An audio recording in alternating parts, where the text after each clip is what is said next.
Ito na test mga kaibigan, nandito na tayo sa location. Okay, so gilid ng bundok, tapos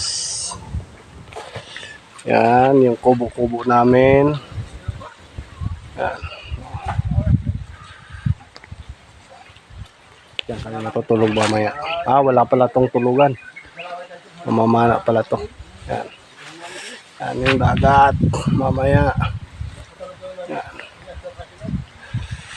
nagpapawisan tayo kasi yung dinaanan pala namin ang hirap. Para kang kailangan mo mag-spider. Buti may tali doon ka hahawak sa tali. Kung paakyat ka, hihilain mo yung tali na yun para makaakyat ka. Tapos pag pababa naman, doon din may tali din. Pero pag may hinahawakan kang hirap, tulad ko may dala akong box. Isang kamay ko lang yung pinaghahawak ko sa tali. Kunting diferensya lang, pwede ka malaglag doon. Yung mga bata at saka yung mga yung mga ibang dala namin nandun sa bangka. Yan. Yan. Yan.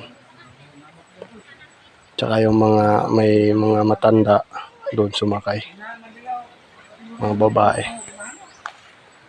Yan, mamaya, yan, sasakyan natin. Sasakyan natin yung mamaya. Yan. Ganda dito guys. Promise.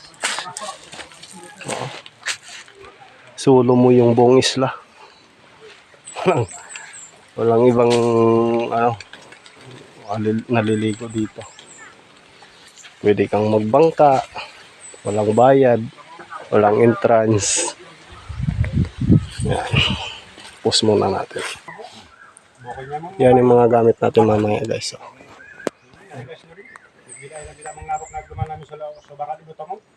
Marami na naman yung papayak yung mamayang isda. Yung mga kasama ko, mga bitirano. Noon, naniniksay tayo. Ngayon, iba naman.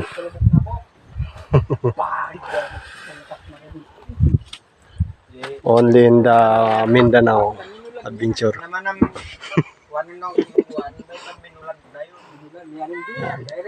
I-update ko kayo mamaya pag gabi na.